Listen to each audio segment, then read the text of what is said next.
Hello, and welcome to the Black Bridge Mindset Podcast, where culture, entrepreneurship, and business intersect to fuel inspiration. This podcast celebrates the power of diverse voices shaping the future of business. So, whether you're building a business, breaking barriers, or just looking for some serious inspiration, you're in the right place. The Black Bridge Mindset Podcast is hosted by your three favorite best friends, Mike, Ken, and CJ. So now sit back, relax, and absorb the gems being dropped on you by today's special guest. I'm sorry, I'm like whirlwind, getting my wits together. I jump from one thing to the next, and then I start to sit down and relax for a minute. Then I looked at the calendar. I was like, man, we got a podcast to record tonight, so let me get my ass off the couch and go shower. And I read your bio. I'm like, man, he's a dentist. Let me brush my teeth. Let me not like you could smell my breath, but I was like, let me use some mouthwash, but whatever. Did all the things. And then I was like, "What am I gonna wear? I don't know what I'm gonna wear. I don't have a car, a bus, a toothbrush, or anything, shirt. So this is" oh, my camera just went crazy. So this is all I have with this bicycle on it, and, yeah, I think all of my crazy talk just caused my camera to act crazy, so we'll see what's going on with that. Yeah, it has. I mean, if worst come to worst, we can just get you some of those the veneers. You could have just showed up in a mouthful of teeth, some chiclets. The Da Vinci's. You know, the first time I heard or saw something like that was at OU, and there was this guy who came in and people were talking about it, and I was like, "I have no idea what you're talking about." They're like, "Look at his teeth, look at his teeth." And they were, like, perfectly straight, bright white, and, like, you talk to him and he smiled and everything was just perfect, and I was like, me coming from Cleveland, not really dealing with dental anything, I was like, "What? He just has perfect teeth. He's just, some white dude with perfect teeth." And they're like, "Dude, no one has teeth that perfect." So someone asked him, he's like, "Yeah, I went to California, met with this dentist, they shaved down my teeth," and I was like, "Huh, well, they cute." I That was thought you was my gonna say you walked into class and they were sitting on his desk one day. it wasn't that crazy, but that was my first experience of seeing them, but now I see them often. But I don't know. I don't know. I went to the orthodontist and I had braces for 6 months. He was like, "You really don't need braces." I was like, "Well, I want braces because I want my teeth to be perfect." Why did you get them? And 'Cause they were a little I had an overbite and they were a little oh, crooked, and I was like, "Well, I don't want this major overbite anymore." I am how old was I? I was like 23, had a good job, I can afford it. He's like, "Oh, it's gonna be $4,000." I was like, "Here you go. Let's get this mouth together." And even so, I still, have, like I wanted all straight teeth. He was like, "That's not natural. We're just gonna let the front I'm the 2 be a same way. little whatever." And I was like, "Sure," and went with it, and here I am. Here's my smile. Here I am. Okay, I'm It's gonna shut up. fine. You good. And I'm excited for our today. Like I said, Absolutely. I brushed my teeth Yeah. thing to get ready. Well, I guess I go ahead and I should back up and welcome everyone to the podcast tonight, the Black Bridge Mindset. Whether you are listening this day, night, weekend, weekday, whatever, we want to welcome you and thank you for joining us here at the corner of culture and entrepreneurship. My name is CJ. I'm one of your co-hosts here with my two best friends, Mike and Ken. And yeah, like you said, I'm very excited for tonight's guest. We have a what I would consider a powerhouse guest, um, someone that you know I'm not gonna say I never thought that we'd be at this point, but this cat is literally one of the most successful people that I know. And I'm very gracious and thankful that he agreed to come on the show, share his knowledge and drop a few tidbits of wisdom. I actually I think I pretty much knew from meeting this person freshman year at UK. I don't can't remember if we met in freshman orientation or maybe in class or in the dorm or something. All I remember the most is me being a, I don't know, shy kid from Kentucky, from Western Kentucky, in chemistry class with, 300 plus people. And, with that many people in such a large lecture hall, there is one black kid that's actually raising his hand and asking questions while the rest of us are nervous. And I'm like, okay, first of all, that takes balls to do that. Number two, he might have asked maybe 1 or 2 questions, leave class, and we get together and do homework. He's busting stuff out left, right, and sideways, and we all sitting there like, "What the hell? Like, how'd you catch that so fast?" Well, it all makes sense now, fast forward to today. Yeah, but yeah, very happy, very proud to say that I know this person, and actually, this cat, and I use cat with a capital C. He went to UK and is represented very well. So yeah, You gonna and do with the that, introduction? I was about to say, are you that gonna introduce us? that's what. If you give me a minute, I'm about to get into it. Oh, okay. Okay. Okay, but there's the Okay. pause. We were both confused. I don't know. Look, y'all all excited. Give me a minute. Give me a minute. And with that, the guest that I'm speaking of is Dr. Kwan Watson. Dr. Watson is the founder and CEO of Kare Mobile Incorporated, a dental service organization and healthcare technology company focused on comprehensive oral health care in a brick and mortar, in addition to a single operatory mobile dental unit model. Founded in 2017, Kare Mobile has launched mobile vans with partners in several states around the country and has filed multiple patents on products and innovations around mobile dental care. Before launching Care Mobile, Dr. Watson owned and successfully executed multiple practices in Louisville, Kentucky. He served as Kentucky's dental director for Dental Quest for several years before devoting his time for oral health equity and reimagining oral health care with Care Mobile. He has been featured in many publications and is a Crest and Oral-B brand ambassador for the Closing America's Smile Gap campaign. And with that, I need UK to stand up and please welcome to the show, Dr. Kwan Watson. He got through it, y'all. He got through it. And you got through it. That was a mouthful. Hey, what's going on, fellas? Thanks for having No me on pun tonight. intended. Can y'all hear me okay? Yeah, we Yeah, hear you great. yeah, we can hear you. Perfect, man. It's the pleasure to be on, Chris or CJ, man. It's always Look, good, whatever you want to call me. Yeah, it's always good catching up with the UK family for sure. So thanks for having me on. One thing I will start off by saying though, if I'm the most successful or one of the most successful people, then you hang in the wrong circles, my friend. But it's all Listen, you have doctor in front of your name. That's all that matters. okay. Appreciate it, man. Appreciate it. But thanks for having me on, fellas. For sure. Nice. So Well, I guess we I'm can excited. jump right in. Yeah, I'm For excited sure. to get Yeah, into go your ahead. story because this is, I've never heard of it. I've never heard of something like this, and I think I think you found like a need, and you were able to go in there and have the wherewithal to fill it.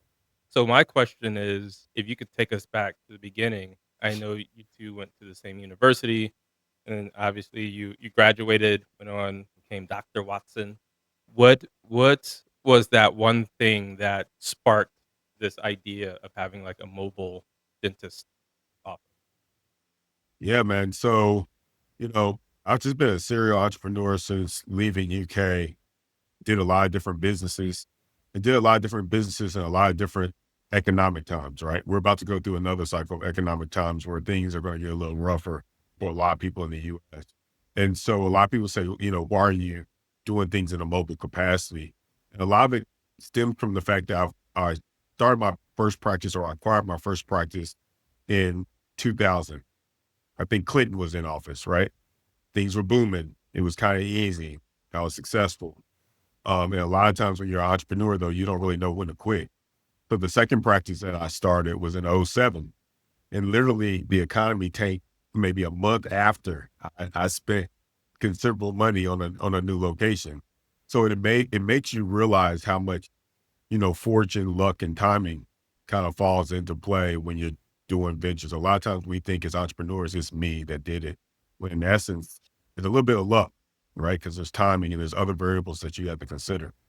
So by 2016, though, the dental industry was changing. When I first graduated, it was more of a mom and pop type thing. But I would say by about 2016, you saw a lot more of the Aspens and the larger chains coming apart. And being a single provider or owning your own practice, it got to be a lot harder to run your business because I'm competing with people with pockets a lot deeper than mine, bigger marketing budgets, so on and so forth. So I was in my early to mid 40s. I was like, man, the game is changing. I need to get in bed with somebody. So I did. I sold my practice to DentaQuest, which is an insurance company that provides benefits for the Medicaid population. They were looking for a doctor to come. They were trying to expand in Kentucky, and they wanted to partner with a doctor that was capable of running a Medicaid office. So I became the dental director for the state. I ran the practices throughout the state. That was cool because now, I had gotten in bed with someone a lot larger than myself. I was a director for their organization. But once again, I'm an entrepreneur by nature, I guess. I've always been a hustler / entrepreneur by nature. Before there was a word entrepreneur, 14, 12, I was the guy that was going to people's houses cutting grass before people made that legitimate businesses, right? Shoveling snow, all the things you did back in the day to get money legitimately. But fast forwarding through my journey to why I was mobile is, I did the thing with DentaQuest for a while. I came up with an idea. Actually, Kare Mobile started as a mobile app I created. So it was an app that I created to connect patients to dentists for same day treatment. It was like the Uber of dentistry. If you were a Medicaid patient and you couldn't find a dentist because only 1 in 3 dentists accepts Medicaid, get on the app. If a doctor had a chair available, I would be the connector. Mm. All right. Issue with the idea though was that the way I was going to make money from it was the insurance companies would pay me a connecting fee to connect the patient to the dentist. Okay, because they actually are compensated for increasing utilization. Okay. The problem with that business model is that only gave me about 6 or 7 potential customers that basically could monetize my app. So if I went to all the insurance companies and none of them wanted to give me money for making those connections, then there was no way for me to get my return on the investment for building up. Does that make sense? Yep. So, Mhm.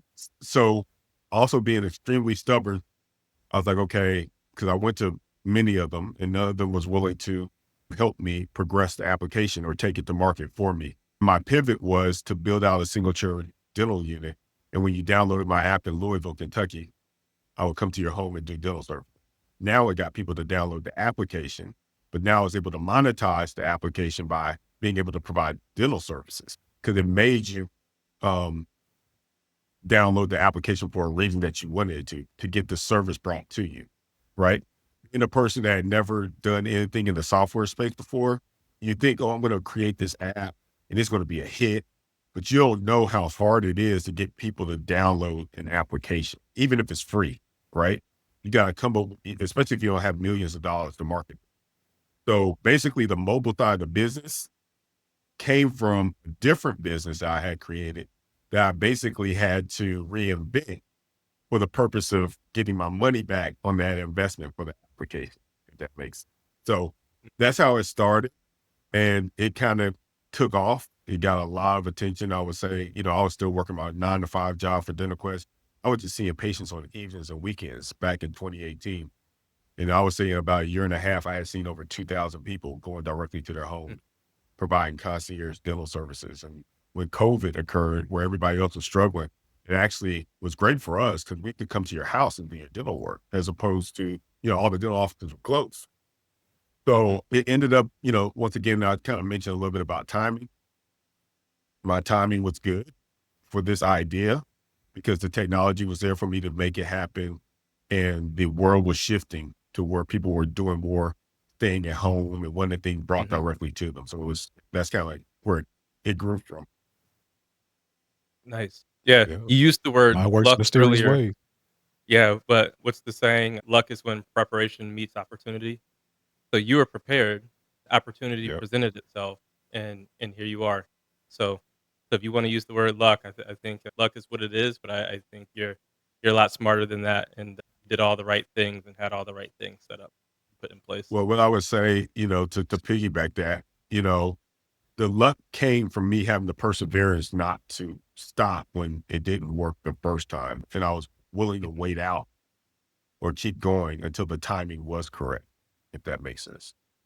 Yep. So when you made that decision to utilize the app for personal care, what were some of the, I guess, the biggest challenges you had once you got the app running? What was some of the challenges you had with, your equipment to, you're going to people's houses, you have to have certain things to do your job. What kind of challenges did you face with that?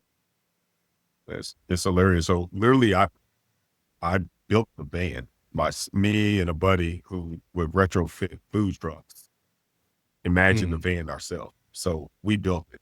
We researched what we could put in it. We had to learn. Well, he already knew from his experience of retrofitting vans to make them food trucks, that I had to understand how much amperage I would need to run it so that I could put the Mhm. appropriate amount of on the back to run everything Right. inside. I had to research what equipment I could use to make it work. I mean, we literally, if you follow us on IKARE.MOBILE, scroll all the way to the beginning, you'll see us manufacturing or building the first iteration of this van.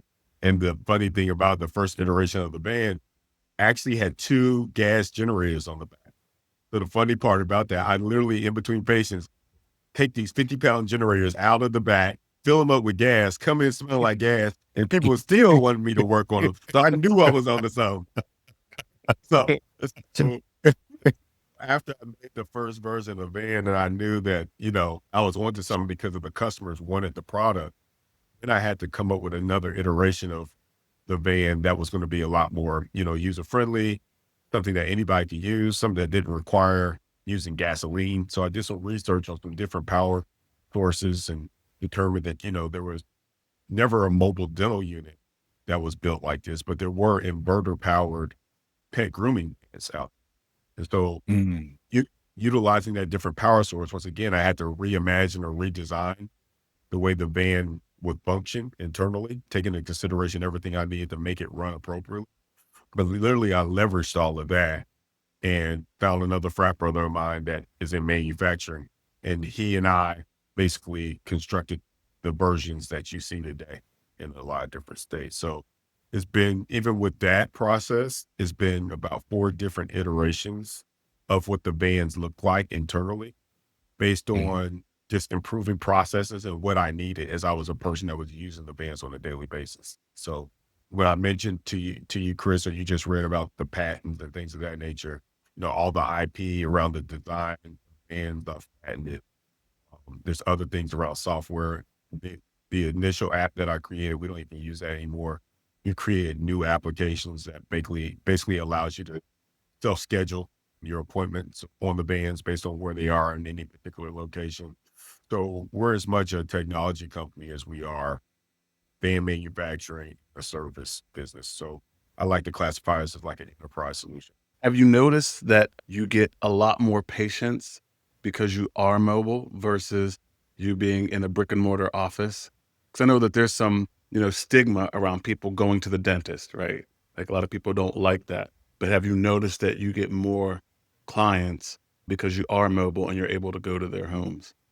Yeah. So, my why for the business is a certain niche that we were trying to solve, right? I've always worked in a working class dental practice. So like my man Mike, you said you were from Cleveland. A lot of people that are in urban areas or rural areas, there's not a lot of dentists that accepts Medicaid or really works to serve their insurance. And, in Kentucky alone, there's like 1.6 million people that are on Medicaid. There's only 4 million people in the whole state, right? So 40% of Mm. the people that reside in the state are on Medicaid. And only 1 in 3 dentists accepts Medicaid.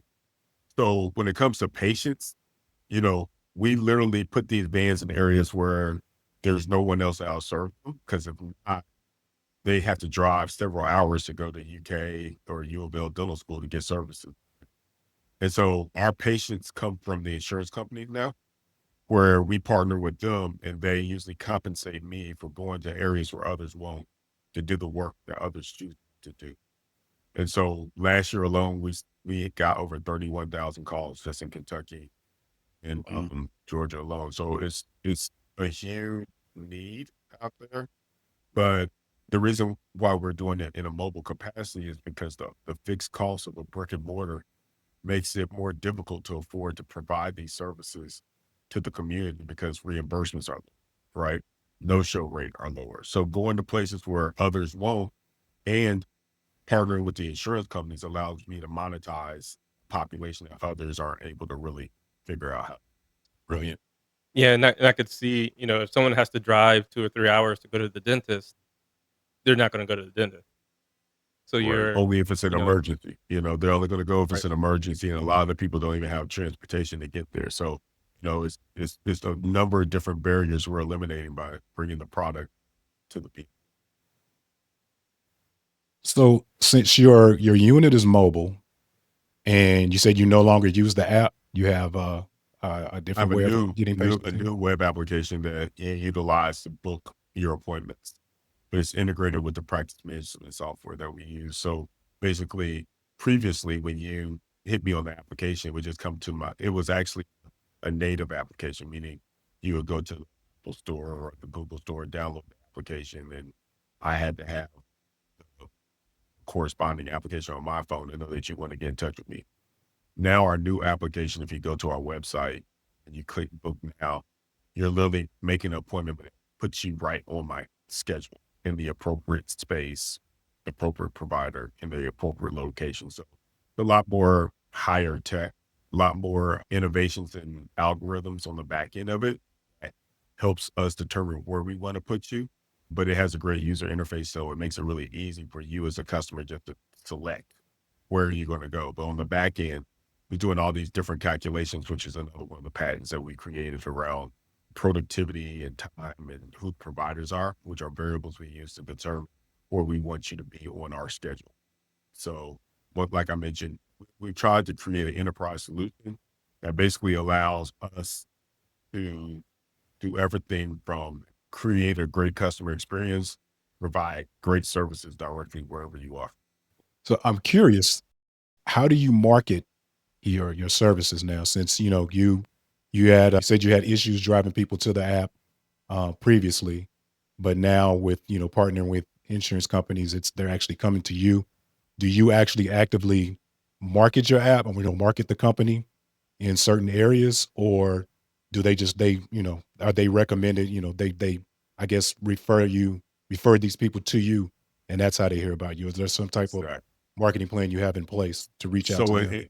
in many states, they have what's called dental homes. So if you're on Medicaid, they like to try to assign you to a provider to be your more or less, right? But in these rural areas, as I mentioned, there's inadequate number of dentists. So the insurance companies pay me to go into those markets, and they will assign me thousands of customers. All we have to do is send out the link to those customers, let them know, and they literally can self schedule. So I don't have. So there's a thing called customer acquisition costs or CAC. I have zero customer acquisition costs. They pay me to go to the markets for, and they assign me to people. I don't have to market patients. The patients are being made aware that we're their provider from the insurance customers who need us to be in the communities because um, they get penalized if they don't have adequate access in certain areas. Well, the the business and everything Care Mobile is I mean, I don't even have the words to tell you, like, how amazing this is and how you're serving the community. What I wanna sorta transition to a little bit is, talking to our audience of future entrepreneurs. When you had this idea of being a mobile dental service from day one, in your mind, did it look the same on day one as it does now? And oh, I already know the answer. And if it doesn't, how did it how did you progressively get from that initial thought and idea to where you are? Yeah, man. Um, the world is changing more rapidly than ever before, right?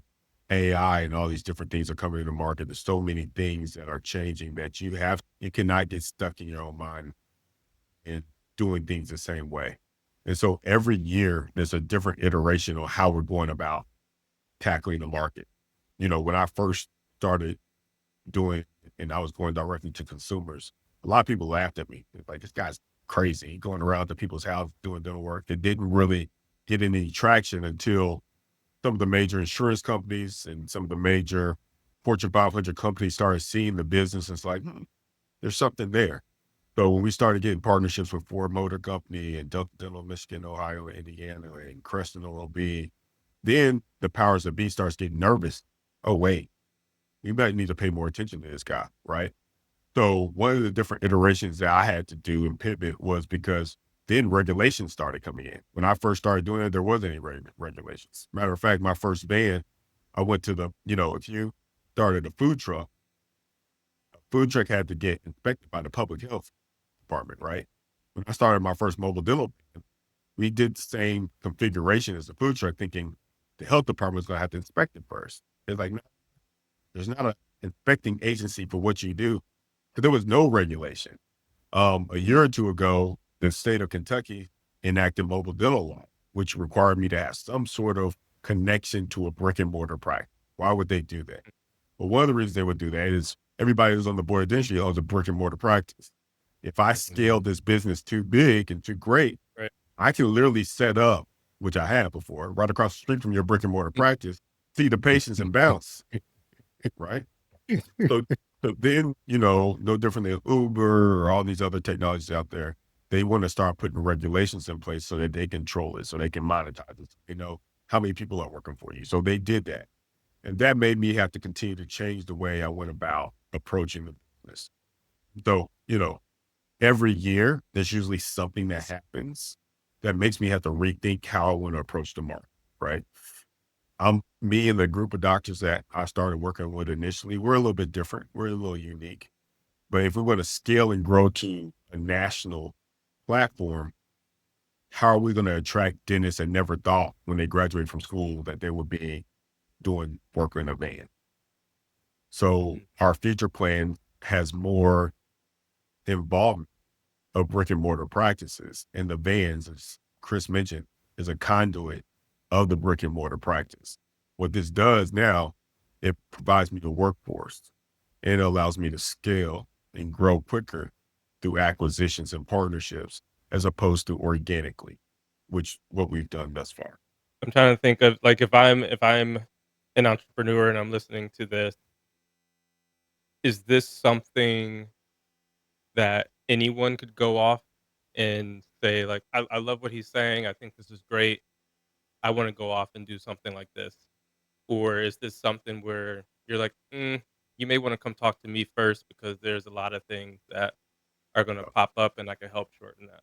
If I knew what I was getting into 7 years ago, now I would say no, right? I mean, it was a lot that we had to create, all the workflows, the systems, getting insurance companies that would even insure my idea. There's a lot of different nuances that, you know, if you're smart, why reinvent the wheel? Trying to be a mobile dentist though, as well, or just mobile in general, is always now there's a lot more popular. A lot of people are spinning off different mobile businesses all the time. I would look for an expert in that particular area to help me navigate the system. Why try to recreate something? I've already spent, you know, hundreds of thousands of dollars figuring it out. So it would be a lot easier for whomever that wanted to get into something in a mobile capacity to go to somebody that's already figured out some of those different nuances. It would just save you time and money. Yep. Smart move. So I'm going to go back for a minute, and one, if you can put yourself in the shoes of 18-year-old about to go to college. I'm curious what or who inspired you to get into dentistry to start with, and what kind of advice would you give someone that's about to go off to college that is considering dentistry? So, man, I was the first doctor on either side of my family. And so for me, I just knew I wanted to do something that was kind of healthcare related, but I didn't want to be a surgeon. I didn't want to like be involved or have to worry about someone dying per se on me, right? Also, dentistry just kind of fit for me. Meaning, my mom took me when I was like a junior in high school to a dentist's office and the guy was nice enough to let me observe and see what he did, let me play with the material that we take impressions on, and just kind of be in the space and see what he does on a daily basis. So the first thing I would say to anybody that's thinking or considering any career is go shadow. Spend some time with somebody that's already doing it. Ask a lot of questions. Figure out the pros and cons to it, you know. Um, think about why you want to do it. It can't just be about the money, right? The money is not going to make you happy, right? For me, I was artistic. I don't know if you knew that, Chris. I can draw. So, there's an artistic component in it. I always, as I said, being a kid, starting different businesses and doing little things growing up, that was entrepreneurial before I knew that it was entrepreneurial. I had a desire to own my own business, even when I was in high school. My dad worked for GE, and we moved 3 or 4 times growing up, right? Um, Moving around a lot made me be like, man, I don't want to go work for somebody. I want to be able to do what I want to do.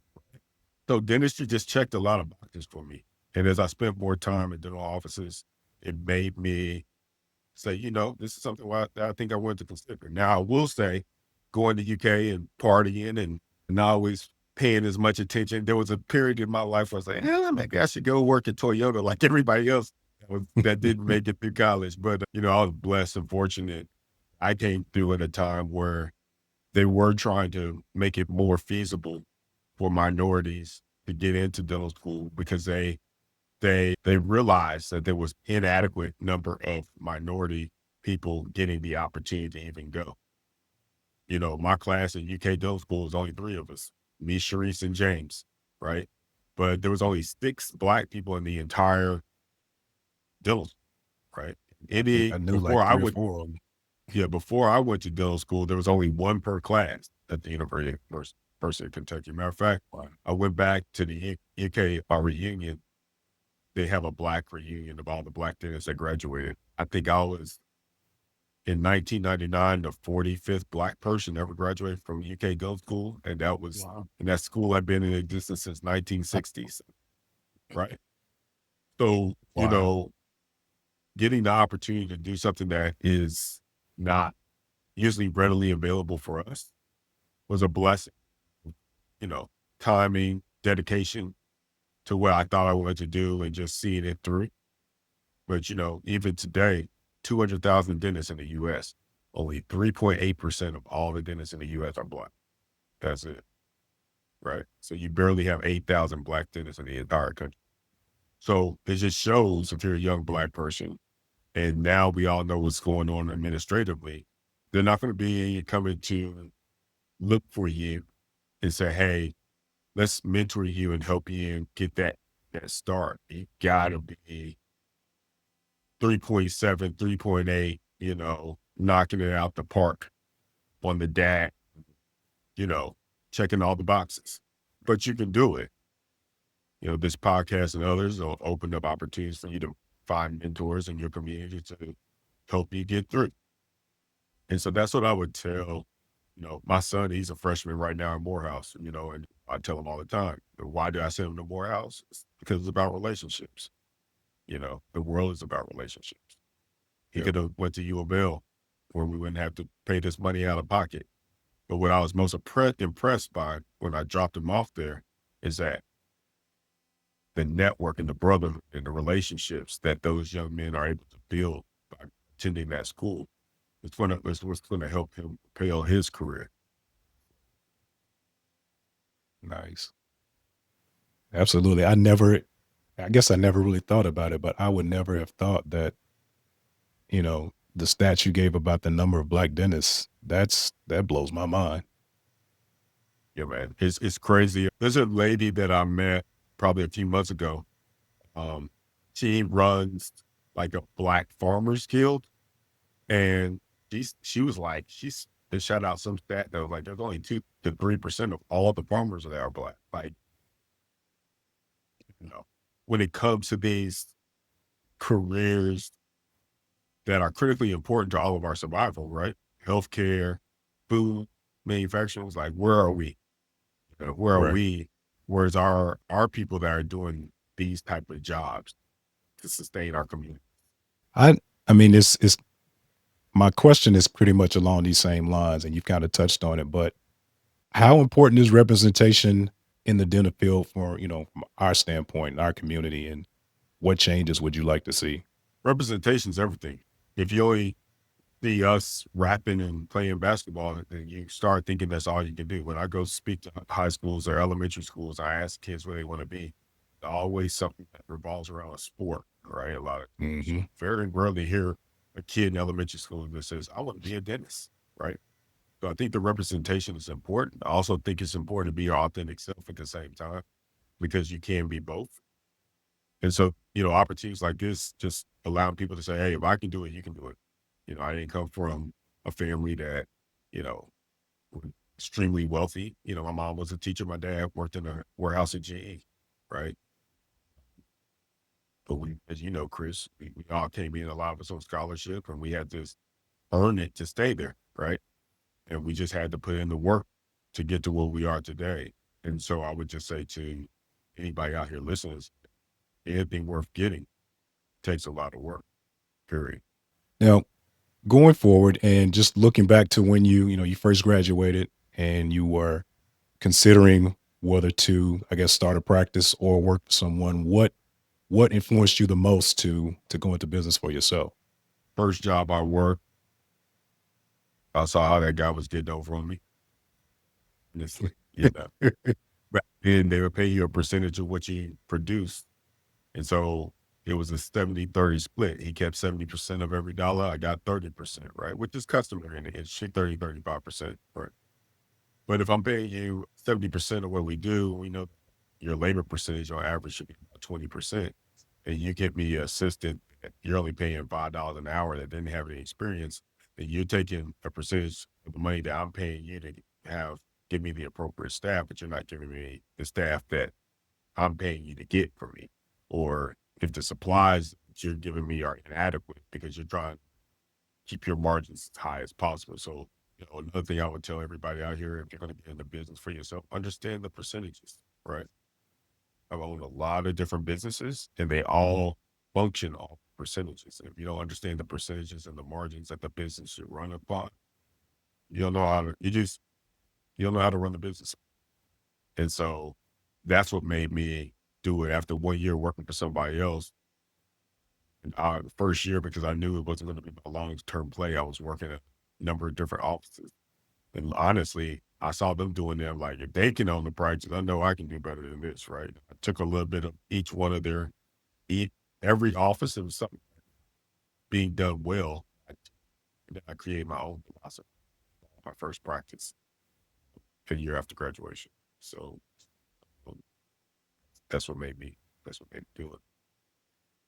And can you give the listeners an idea of, you're ready to start your own practice?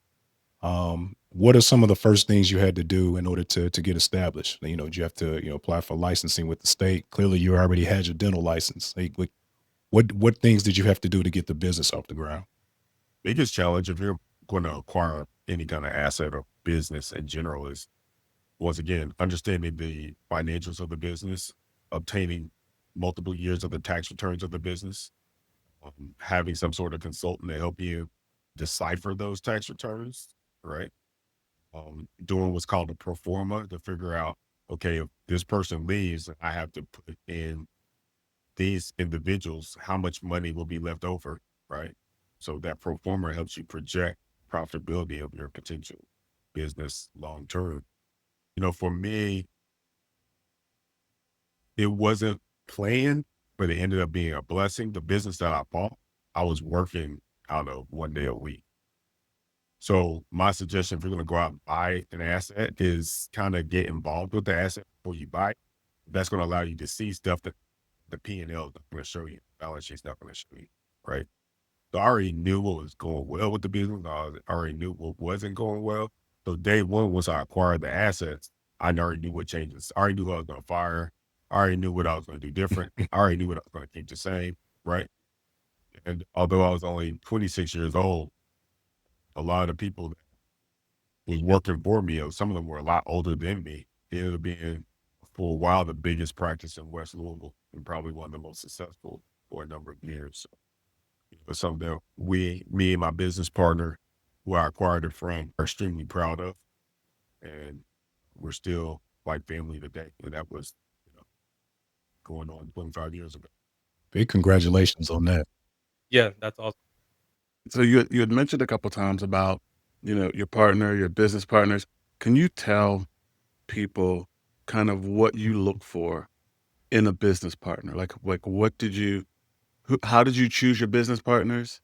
Right. I think that's a good aspect for people to know and understand as they look to build their own business. So I have a very different philosophy to business. Everybody that works for me is my business partner. And you might be like, what? Everybody that works for me for my business partner. Because everybody that's there, I don't like employees. I like business partners. That means everybody's responsible for looking out for the well-being of the business. Everybody's responsible for making sure we're within line with budgets. I teach everybody how the percentages of that things should be and how to make sure we're, staying within those percentages and how we should be conducting ourselves as a part of this business. And if you don't have that attitude and you're an employee, you don't make it long being a partner in my business. Make sense? Matter of fact, even with Care, try to get the best talent. I give everybody stock options in the business, which is also unique, right? Those options vest over several years, but that's teaching people, what's the saying? You want to teach them how to fish instead of just giving them a fish. So if you don't have the philosophy that you're really down for the business like that and it's not your passion, I don't really want you around. I don't like that energy. I don't And associate, if that makes sense. yeah, and that also helps with the drive and the mentality of the people who are working with you, right? Because if I'm an employee, I have to get up in the morning, I have to punch the clock, have to go to work.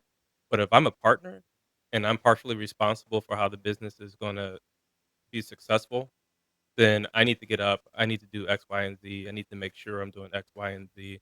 That just changes your whole mindset when coming to work. So I think And that you as a leader, you as the leader of the organization is responsible for like setting the vision and the direction of the business, right? I don't mind getting up and running through that wall if I know where I'm running to. But a lot of times you get up and you go to work every day and you just trying to get through the 7, 8 hours, right? There's no real mission. What are we running for? Right? I'm not going to run it unnecessarily. What am I running for? So every year we set goals of what we're running for, right? And if everybody is running in the same direction, we're all aligned in the mission. That's how you continue to grow and scale. I love it. I was just looking at your website. I think going back to 3rd grade here, I think I know all my states. So you're in Michigan, Ohio, Kentucky, Tennessee, Georgia, and then out west, Oklahoma. How did you pick these states to start operating your business? Yeah. So my involvement in Michigan is more of a licensing opportunity. One of the first, so my investor, we do have I want to give a acknowledgement to a Black investment group that took a chance on Care early on. Lightship Capital, Cincinnati, Ohio. Brian Burkeen, Candace Burkeen invested in Care early on, saw the vision and believed in me and actually helped me. So, they would say are my mentors in this, taught me a lot about business beyond running the difference between running a small business and running a, you know, medium-sized business. Mhm. They introduced me to Delta Dental, Michigan, and Ohio, and Indiana in the forefront. We did a program with them to launch a few vans in Michigan. That's how we started in Michigan. My investors also obtained investment from people that own the Bank of Oklahoma. So there's a lot of initiatives in Tulsa for Black business. If you're a Black entrepreneur and you're looking at getting into business for yourself, I don't know if y'all saw Killer Mike and all those guys are setting Greenwood now in Tulsa. Mhm. Yep. We have a presence in Oklahoma for two reasons. My dental director and business partner, Dr. Whitney James, she's originally from Oklahoma City. But my investors also were like, hey, Oklahoma is really about Black businesses, and we should consider setting some sort of presence there as well. That presence is small right now, but we do look to buy probably a brick and mortar practice by the end of the year in that market. That's how we started there. And then being in Louisville, Kentucky, the EPS is here for a reason, right? I mean, literally, I drive from Atlanta, Georgia to Nashville to Cincinnati within 6 hours. And it just kind of grew. And then opportunities just kind of grew in those different markets. Another revenue stream we do is we're in jail contracts. You get locked up in a we're in jail. Mm. Chris, that's what we're doing today. Who's going to come see you? Got two. Right. They can imagine you're not even guilty, right? You've been found guilty of anything, but you're sitting there for a year with a two. And if you're in a rural community, there's no one that's coming in those jails to serve you. So our team goes into rural jails, provides episodic care or extraction services for inmates in Ohio, Tennessee, Kentucky, Georgia, Florida. That's something you don't even think about. But the first job I had when I graduated from school, first graduated, was at night. I would go to the jail and pull teeth on the inmates, because back then that was the only thing that would pay you hourly rate, being a Mm. contract. Like when you come out, you're a contractor, so you only eat what you kill. Like if I sit there all day and only one person comes in, all the money I made. So I was like, okay, what can I do to make extra money? So I did that at night, and it was good because it helped me learn how to pull teeth and be more efficient. You only get so much practice when you're cash. I'm not. Some people are like, oh, are you scared? I'm like, man, I'm the best patients. I love them more than I like working with anybody else. They're appreciative, and they need your help. They're in pain, and they're more scared of you than you are of them. All good. Right, exactly. Well, we are coming close to time, and you know, one of the things that I said all the time, the advice that I give people is, if you're looking to do something, just take imperfect action and just go out there and do it. If you had to give one piece of advice to someone who's listening right now, who's interested in starting a business, and it could also be taking perfect action, that's fine too. But what would be that one thing that you would give as a piece of advice to someone? Yeah, I, I think I already gave it. Whatever business you want to get into, go take an entry level position in that business and work for somebody else first. You're going to learn more from that than reading a book about it. You're going to learn more from that than hiring a consultant that's going to charge you all this money to tell you how to, right? You got to literally do exactly what you said, Mike. You just got to get right. The way I learned how to run businesses is by learning how to do every single aspect of job in my business. Bookkeeping or marketing, I can clean the toilets, I can do every single job in my business. If you want to be an entrepreneur and a business owner that's successful, you should be able to do all those things. Because how are you going to teach somebody else to do it if you don't know? For one. For two, how are you going to lead if you're not willing to show them that you're willing to? If I get on my knees and I'm willing to clean the floor in my bed, then this is that I'm paying $18 to $20 an hour. How can they say I'm not going to do it when they see the owner of the company? Does that make sense? That's the best advice I would give to anybody that really wants to do it. And realize that it's not easy. It's hard work. A lot of people see, me on this podcast or see, I get people ask me all the time, how do you get partnership with Creston or B? Which I think we were probably one of the first black brands that they even partnered with. Like, number one, took years. Took several years of them vetting to even decide that they will be willing to even co-brand with our brand. The process. So It had nothing to be a happens proof of overnight. concept. Beyond proof of concept, we were already doing work, Mm. the work for years, and they basically piggybacked off the work we did and came up with an initiative that that aligned with the work. Closing American Smile Gap campaign that they were running was exactly the work I was already doing, closing the oral healthcare smile gap in rural and urban areas. So it was Mm. just a perfect, and they just needed somebody to like help market, be one of the faces of the initiative. Are There you there go. any other companies, if someone just happens to be listening, any other companies that you'd like to collaborate with? I'd like to collaborate with anybody that wants to cut that check. The answer is yes. Yes. Bring it this way. There's a lot of experience. I know we're getting short on time, but I did want to end it with I don't know, Chris, if you were able to I text you that video, Luke, to really talk about what the future looked like. And maybe if you haven't, I can briefly kind of, describe it to you guys. The future is bright for our organization as we continue, as you mentioned, Mike, to change and reiterate. Yeah, let me see. Mike, you're the tech one, but I can see if I can bring it up and share. Yeah, it's I think it's like a little over a minute long, so I'll attach it to the end Yeah, of the perfect. Yeah, video. just attach it So at the end. But basically, what we're doing now is, as I mentioned, there's only 3.8% of all the dentists are Black. And the biggest dental companies in the country are usually ran by the majority, but they do a lot of consolidations of systems, processes. They have benefits with marketing and buying power and all these different things. And a lot of times our practices are not always included in that merger and acquisition space. So we're doing a spinoff entity that will involve collaboration with people that have similar cultural, and you don't have to be Black, but you have to have a similar cultural philosophy, similar drive and mission and passion. And whether you're a brick and mortar practice or a mobile band, we're meshing the two. So we can use these bands to expand the radius of the practices can serve. And so we're calling it Vanguard Dental Partners, and we will go out and start making acquisitions of other practices. Foundation of the group is probably about 20 or 30 practices throughout a number of other states that aren't in the current website. Care will actually be a subsidiary underneath this new whole or parent company to continue to grow and scale and start getting into the financial side of things more, making acquisitions and building a brand, not through organic growth, but through acquisitions, through non or dilutive. So that's the next play.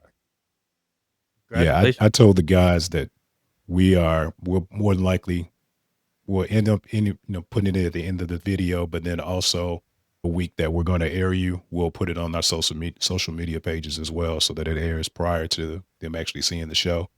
And I know I speak for the other two guys. We wish you nothing but the best with those endeavors, and you've already exceeded probably your own expectations, but you're going to continue to rise and keep pushing and doing what you always do. So we wish you Sure. nothing but luck. Respect. Same for each one of you guys. Hope the podcast really blows up. Hope I don't down your ratings too much because I might be a little boring or dull, but I appreciate the opportunity. Oh, no. Don't know. No, That's it's not the case it's whatsoever. information first, and then and then the entertainment second. So you definitely brought a lot of things for us to think about and some knowledge to the podcast. So I really appreciate that.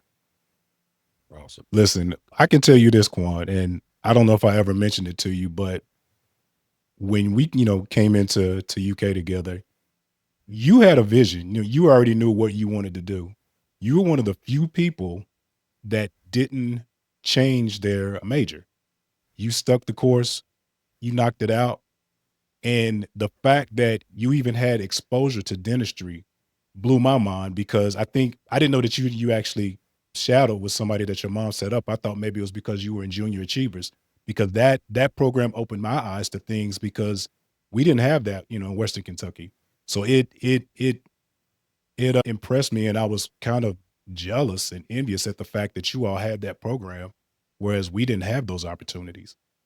Yeah, I never was a junior achiever. Matter of fact, I grew up in Connecticut, so I didn't even live in Kentucky That's until I right. moved to Kentucky my senior year in high school. Yeah, a lot of those programs oriented by my mom. Spent a lot of time just making sure that we had something we were interested in. She was going to figure out a way to open that door for me. So there was a African American dentist I remember I think it's Bloomfield, Connecticut, that they went and asked. He was nice enough to let me spend a couple days in there and just see what he did. So it was cool. Nice. So before we let you go, actually, one last thing that we want to ask you is, can you give our audience, let them know where they can find you online and your social media outlets? So on Instagram, Mitch, MITCHO2 1911. I'm not very active on Instagram. I'd rather you follow my Kare Mobile page, KARE.MOBILE. LinkedIn is just my name, Kwane Watson. I'm probably not the biggest social media fan. So if you're looking to follow me for a whole bunch, I actually like to move in silence and behind the scenes. So I don't post a whole lot. I might give you something quarterly if you're lucky. If you like to follow me, feel free to follow, but I am very open. I can give maybe my email address to all myself on, I don't know. Well, no, I'm speaking more of your company. Yeah. Those are the few things that I'm on, and then Facebook, of course. Does Kare Feel Mobile free to have a follow. social? Yes, KARE.MOBILE. That's my Instagram for Kare Mobile. Oh, And you then said it's Kare Mobile on Facebook as well. all All right. right. Well, I think we're closing shop now, but before we let you go, actually, I'll let Mike give you the rundown, but he has developed a grand moment to close out each show. Well, before we get everybody all excited about that, we have a little section called the lightning round where I think Ken is going to ask you 5 questions today. And Ken, if you want to go ahead and explain what's going to be happening, and then we'll get into the exciting. So yeah, I got 5 questions that I'm going to ask you. Quick hit, quick answer. It shouldn't be anything too crazy. I'll say that. So, Yeah, you just ready? don't overly think it. Just first thing that All right. comes to mind. Yep. 100%. And I put up a timer because we've had people in the past where we're like, this is supposed to be quick, lightning, and 20 minutes later, they're finishing up the first question. So we're like, yeah, we can't. We got to give them some pressure. So I'm putting up this timer to give you a little bit of pressure. So I got a minute per question, basically. Nope, you got a No. minute to answer all 5. 5. Okay, I got 20 seconds. Okay, got it. Yep. Yeah. Let's hit it. I'll start it after Ready? he finishes the first. Okay, ready? University of Kentucky or University of Louisville basketball? Kentucky, Okay. Favorite vacation spot? Miami, Favorite food? pizza, Best piece of advice you have ever received? never quit. Okay. All right. Tell us one embarrassing story about CJ. Oh man, no, I can't Be do that. We careful. family. Good answer. Good answer. I would just say this, man. It's like Vegas. What happened to days in the UK? You know what I'm saying? Thank God there was no social media back there, and none of us would be who we are Amen. today. Man, not just That- you. Not we Man, had you fun should at have Hagen vetted Hall, that though. question. Yeah, we had fun at Hagen Hall for sure. Yeah. I'm gonna put one in that place because that never should have been there. Funniest thing you've witnessed on the job. I work in jails, bro. I mean, I work in jails, and I do mobile dentistry. Okay, so in the early days, so imagine pulling up to a lady's house in the morning, and she doesn't decide to put on her, regular clothes. She comes out in her nightgown or pajamas, and it's me and usually an assistant in the car, and I'm like, "Can you put something over all of this?" or or getting invited in, sometimes stuff like that can happen from time to time when you're going directly to consumer. Like, nah, I can't come in your house, So those, I wouldn't say it's funny, but it's one of those we laugh. Me and my assistant laugh about That's hilarious. some of That's the funny. attire. All right. Well, yeah. So as CJ was mentioning, or as you know, Chris was mentioning, at the end of the show, we ask everybody to do a little tradition that I came up with. Just go along with it. I call it the Wakanda peace pause, and all I'm gonna count to 3. I'm gonna do something like this. Look in the camera, smile, hold it for a few seconds. I'm gonna make us feel all uncomfortable, and then that's it. That's the end. Right, man. Do it. All right, Wakanda forever. forever. All right, on the count of 3. 1, 2, 3.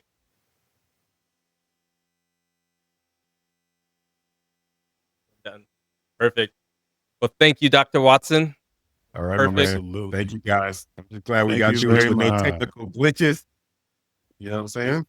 Hey, that's gonna happen. But yeah, Don't you appreciate your you worry. time. I know you're a busy man. Yeah, man. I got staff right now that's got a tooth issue. Thanks for tuning in to the Blackbridge Mindset Podcast. If today's conversation resonated with you, don't forget to subscribe, share, drop a comment, and leave a review. We're building bridges, one story, one mindset, one move at a time. Show our guests some love by checking out their socials too. Until next time, keep pushing, keep growing, and keep walking in your purpose.